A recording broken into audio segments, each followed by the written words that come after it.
Halo Ngominers, apa kabar? Kembali berjumpa di Ngomina. Setelah soal audio-audioan ini, aku akhirnya ini turunkan lagi dikit biar lebih dekat lagi. Tapi masih tetap tidak mengganggu. Aku bisa ngeluarin pencak silat di sini, tidak terganggu dengan apa namanya mikrofonnya. Cuma lagi kelihatan aja dikit ya. Alright. Sebelum aku bahas tentang review pertandingan, aku mau bahas ini. Kemarin tuh Bastoni dan Hakan Calhanoglu kan diganti tuh. Waduh, lumayan bikin ketar-ketir karena rupanya ada masalah pada ototnya. Tapi kemudian ini beritanya sudah aku baca dua-duanya. Kemudian pemeriksaan awal itu cuma kelelahan otot saja, nggak ada cedera. So kemungkinan apalagi habis ini kan jeda internasional, ya mestinya sih nggak masalah. Itu secara teori nggak masalah.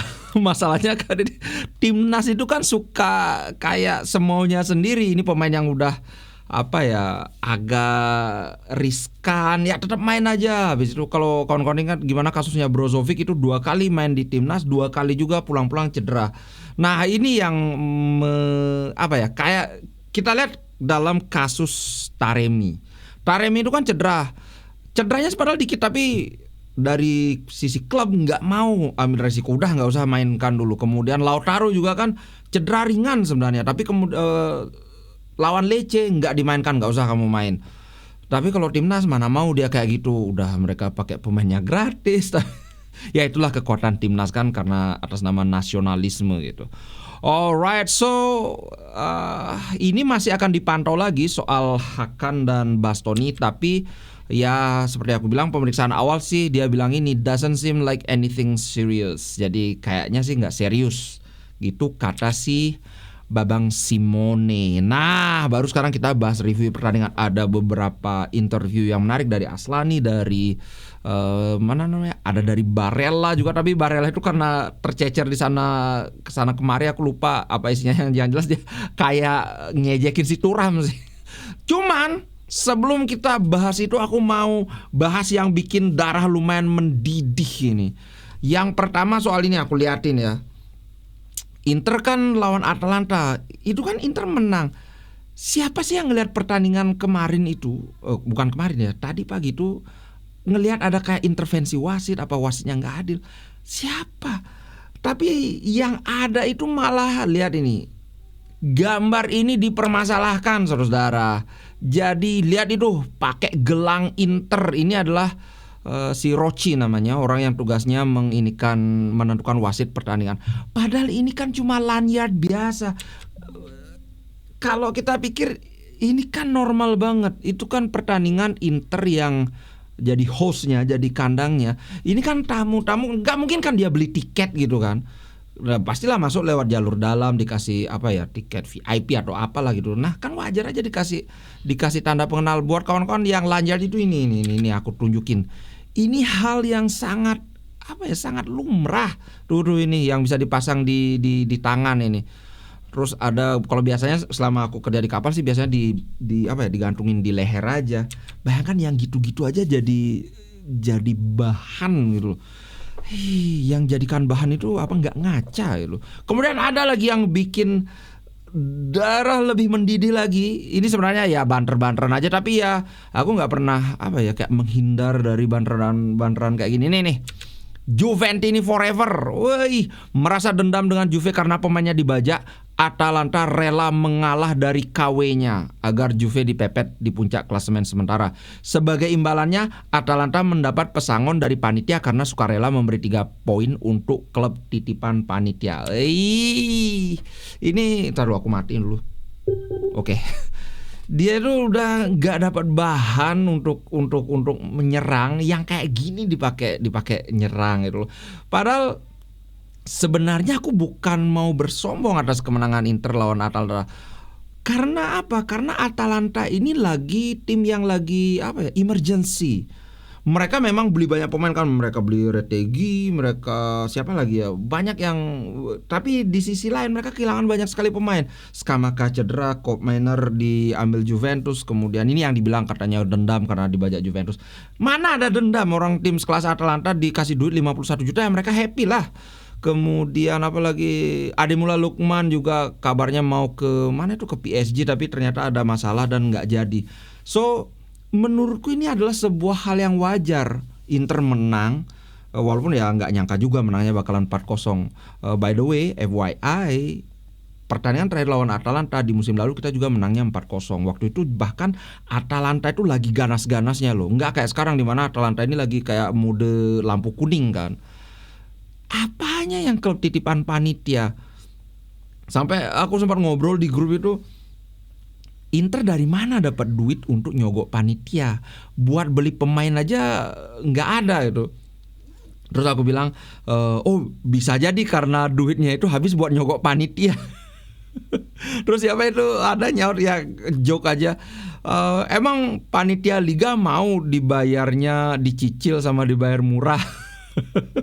Jadi gitu, kita itu menanggapinya dengan ya joke aja, guyon aja, biar aja mereka panas sendiri. Biarlah kalau yang panas-panas itu aku yang mewakili. Jadi kawan-kawan ketawa-ketawain aja. Kita habis menang 4-0, nggak usah terlalu mikirin ini.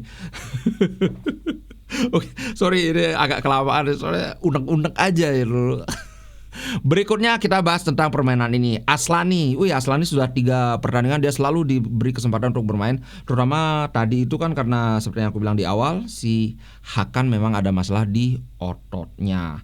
Nah, ini ada yang menarik yang dibahas di artikel ini, ditulis oleh Tony Wheeler. Nah, sebenarnya ini benar juga sih. Aslani itu adalah dipersiapkan sebagai suksesornya Brozovic. Bahkan kalau kawan-kawan ingat, dia pernah bilang bahwa ketika dia pertama datang ke Inter dia sangat belajar banyak dari Brozovic. Nah, tapi kemudian terjadilah, kalau kawan-kawan ingat, Brozovic itu cedera yang panjang itu yang barusan aku bahas soal dia ke timnas, 2 kali ke timnas, 2 kali cedera. Nah, akhirnya justru ternyata Hakan Calhanoglu yang jadi penerusnya Brozovic. Dan kemudian kawan-kawan pasti tahu si Brozovic kemudian ditransfer ke Al-Nassr kan. Nah, sehingga yang terjadi justru adalah walaupun Aslani sempat belajar dari Brozovic, tapi pada akhirnya yang menjadi role modelnya Aslani itu ternyata Hakan Calhanoglu. Dan ini ada wawancara yang menurutku bagus sih isinya, yang lagi-lagi mencerminkan betapa hangatnya suasana ruang ganti Inter. Nggak ada pemain yang cemburu lah karena nggak dapat main. Ini. Kami semua ingin bermain, ini soal dia kan dikit menit bermainnya kan. Dia bilang gini, kami semua ingin bermain, tapi ketika kami diberikan menit bermain, ya menurut saya kami harus benar-benar memanfaatkannya. Entah itu cuma 3 menit, 8 menit, atau bahkan setengah jam. Saya memiliki atau ada pemain top kelas yang absolutely top kelas di depan saya, yaitu Hakan Calhanoglu. Saya selalu berterima kasih padanya karena dia sangat vital, sangat penting bagi perkembangan saya. Nah, kita harus ya melakukan yang terbaik untuk belajar dari pemain-pemain top ini, menaikkan level di setiap sesi latihan. Nah,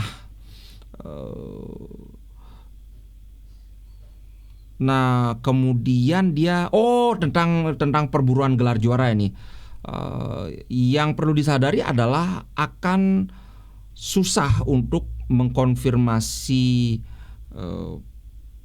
posisi kami dari musim lalu. Maksudnya gini, kan musim lalu juara nih, wah sekarang pasti juara lagi. Nggak bisa ditentukan itu. Walaupun ya kami ingin melakukannya lagi di musim ini gitu. Kami memiliki tujuan besar, cita-cita besar yang ingin kami capai. Tapi kami hanya berpikir 1 pertandingan setiap waktu. Jadi ini sih bagus. Dia rendah hati. Kita nggak bisa menilai, walaupun musim kemarin itu Inter sangat dominan, 19 poin selisihnya. Bandingkan dengan ketika Milan dapat Scudetto kan selisih cuma 2 poin dari Inter kan. Kalau Napoli aku lupa berapa. Tapi kemarin itu kan masih sisa Liga 5 pertandingan, Inter udah mengunci gelar juara. So yang dimaksud Aslani kita nggak bisa, walaupun kemarin itu kita sangat-sangat dominan. susah memprediksi jalannya musim ini dari hasil musim lalu gitu. Aku setuju sih, karena ya Juventus, aku terus terang aja, aku nggak kayak Juventini forever itu. Kalau mereka main bagus, aku akui mereka memang main bagus. Menang 3-0 berturut-turut itu bukan kebetulan sih menurutku.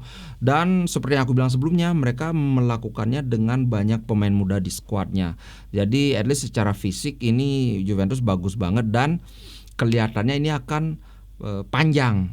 Panjang itu maksudnya karena pemain muda yang bagus sekarang ya musim depan kan akan bagus, 2 musim lagi akan bagus, 3 musim lagi akan bagus. Sedangkan Inter, pemain yang salah satu andalan di lini pertahanan misalnya Acerbi sudah 55 tahun itu. Emang musim depan masih bisa. Mkhitaryan juga ya gila, Mkhitaryan loh terus-terusan main 90 menit ini. Kakek-kakek umur sudah 47 mainnya kayak umur 27. Aku gak ngerti. Serius aku benar-benar sudah kehabisan kiti-kiti ya. Itu yang dibilang oleh Aslani. Gak bisa kita menilai dari hasil musim lalu.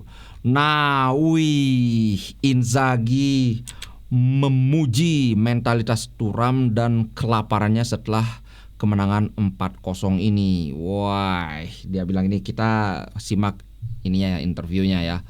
Anak-anak bermain dengan sangat baik. Anak-anak ini maksudnya pemain lah, bukan anaknya dia. Terutama di 30 menit pertama. Aku setuju banget. Inter benar-benar kayak wow. Aku ngeliat tuh langsung kayak ketika mungkin Atalanta itu masih menjajaki kan, masih meraba-raba, Inter pang. Apalagi gol pertama yang own goal itu gila, tak tok gitu, gila benar-benar Inzaghi ball banget itu. Jadi aku setuju banget. 30 menit pertama itu Inter benar-benar wow, walaupun di sekitar 15 menit atau ya sekitar 15 menit akhir itulah mulai terlihat ada penurunan. Nah, kemudian kita lanjutkan lagi, mengalahkan Atalanta seperti ini selalu memuaskan. Nah, kami melakukan 4 hari yang sangat intens, latihan yang sangat intens, dan hari ini semuanya terbayarkan. Jadi saya menyelamati para pemain gitu. Nah, bahkan di sini ditulis ini bisa saja ada beberapa gol lagi untuk Inter.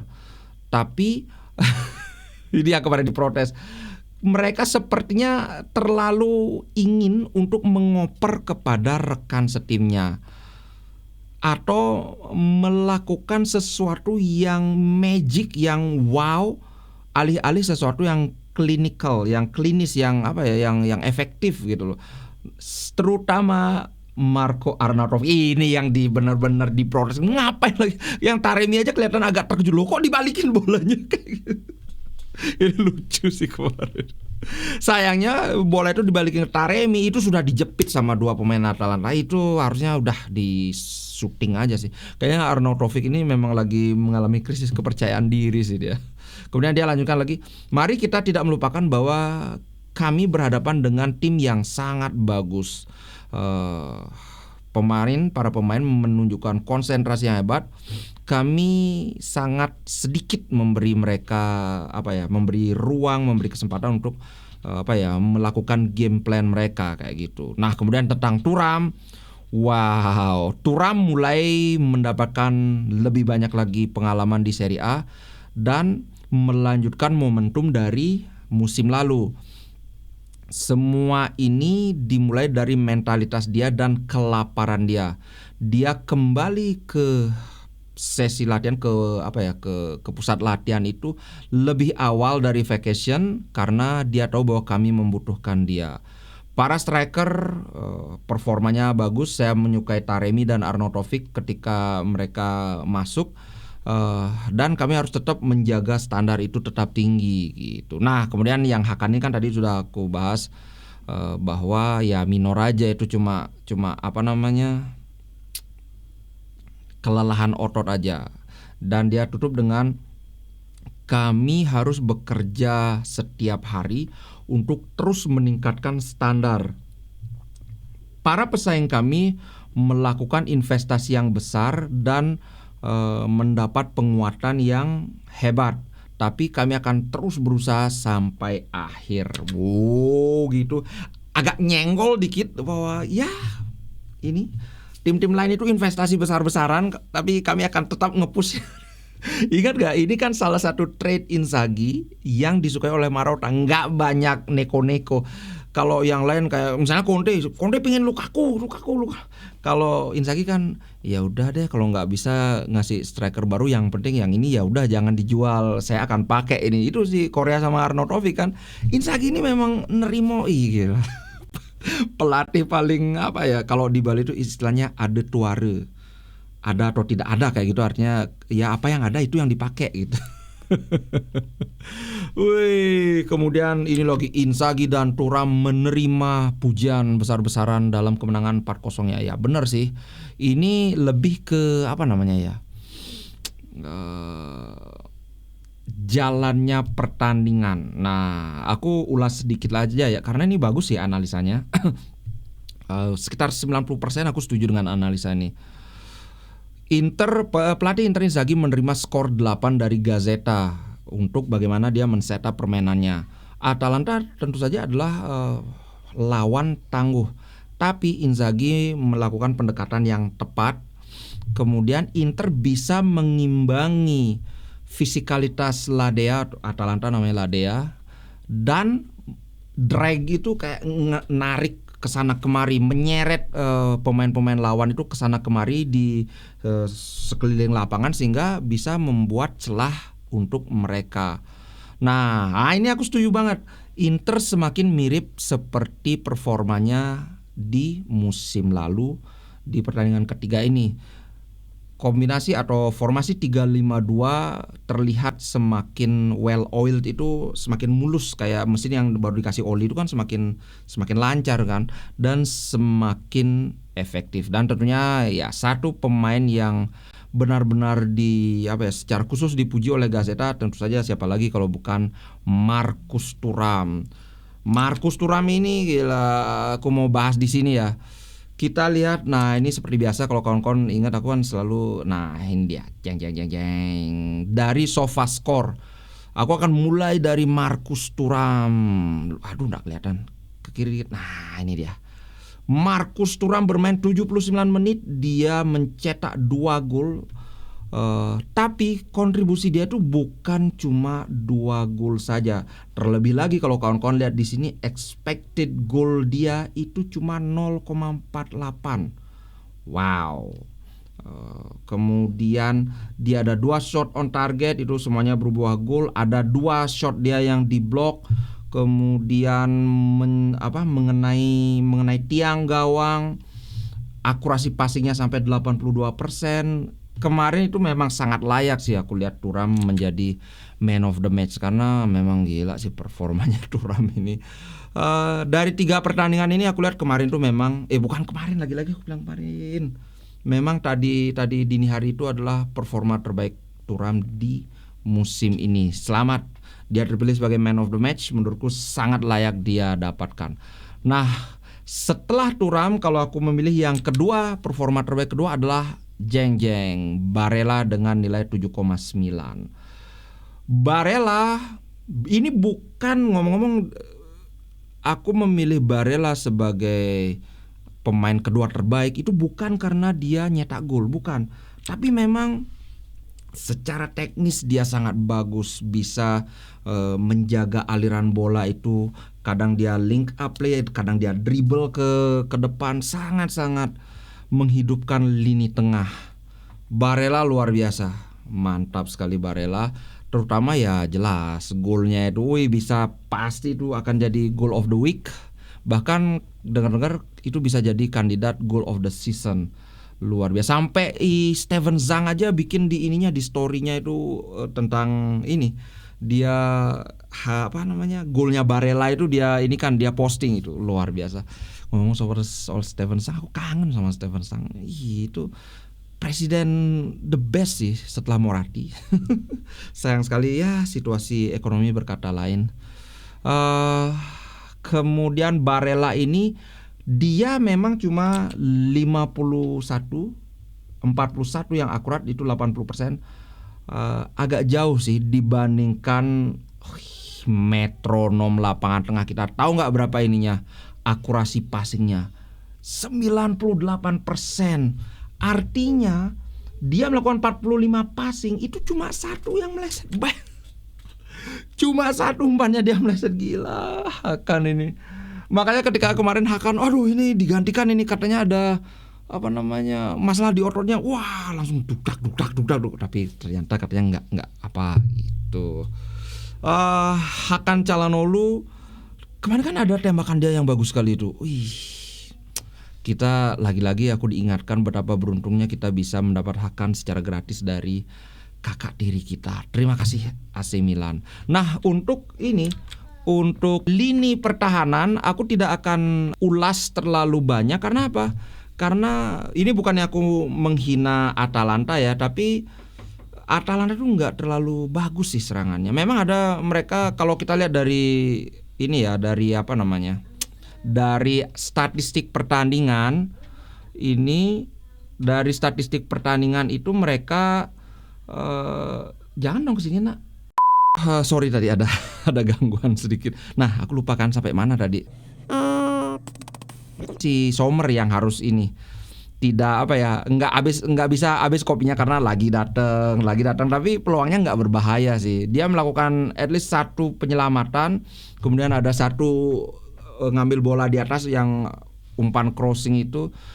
Kemudian wow, lagi-lagi akurasi umpannya 91%. Cuman ya dia tidak banyak memberi umpan yang ke depan, banyakan umpan-umpan jarak dekat aja gitu sih bro. So aku nggak akan bahas terlalu banyak untuk ini, untuk apa namanya, untuk pemain bertahan, karena ya itu terus terang aku ngelihat serangan-serangan dari Atalanta tidak terlalu berbahaya gitu loh.